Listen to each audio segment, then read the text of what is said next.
Hey guys আমি Sania welcome to my channel. চলে এসেছি তোমাদের জন্য আজকে আরো একটা নতুন ভিডিও নিয়ে। তুমি কি হার্ড ওয়ার্ক করছো দিনরাত কিন্তু কোনো রেজাল্ট আসছে না? মনে হচ্ছে সব চেষ্টা ফেল হয়ে যাচ্ছে। তুমি কি ভাবছো সাকসেস কি শুধু ভাগ্যবানদের জন্য? দেন এই ভিডিও তোমাদের জন্য। তোমরা কি কি ভুল করছো দেখো। 1. শুধু হার্ড ওয়ার্ক কিন্তু স্মার্ট ওয়ার্ক নয়। জাস্ট হার্ড ওয়ার্ক করলে সাকসেস আসবে না। যদি ভুল পদ্ধতিতে কাজ করো, যতই পরিশ্রম করো না কেন, ফলাফল আসবে না। হার্ড ওয়ার্কের সাথে যদি স্মার্ট ওয়ার্ক না থাকে তাহলে তুমি শুধু সময় নষ্ট করছো। Think about it. একজন লোক যদি উল্টো পথে দৌড়ায় তাহলে তিনি কি গন্তব্যে পৌঁছাতে পারবে? কখনোই না। তাই পরিশ্রম করো ঠিক পথে ঠিক কৌশল। 2. ধৈর্য হারিয়ে মাঝপথে ছেড়ে দেওয়া। সাকসেস ইনস্ট্যান্ট কফি না, এটি সময় নেয়।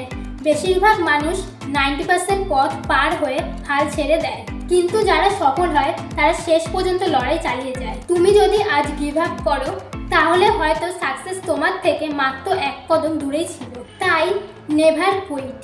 3. ভুল জায়গায় পরিশ্রম করা। একটা মাছ যদি গাছে উঠতে চায় সে কি সফল হবে? কখনোই না, কারণ তার জন্য সেটা সঠিক জায়গা নয়। তুমি কি তোমার শক্তি অনুযায়ী কাজ করছো? তুমি কি এমন কিছুতে পরিশ্রম করছো যেখানে তোমার ন্যাচারাল ট্যালেন্ট আছে? রাইট ফিল্ডে কাজ করলে সাকসেস অনেক সহজ হয়ে যায়। তাহলে সাকসেস চাইলে এই 3টি ভুল এড়িয়ে চলো। 1. হার্ড ওয়ার্কের সাথে স্মার্ট ওয়ার্ক করো। 2. কনসিস্টেন্সি রাখো, কখনো গিভ আপ করো না। 3. রাইট জায়গায় পরিশ্রম করো যেখানে তোমার সম্ভাবনা সবচেয়ে বেশি।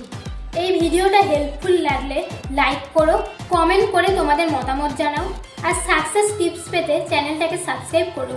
দেখা হচ্ছে আবার নেক্সট ভিডিওতে। সবাই খুব ভালো থেকো, সুস্থ থেকো। ধন্যবাদ।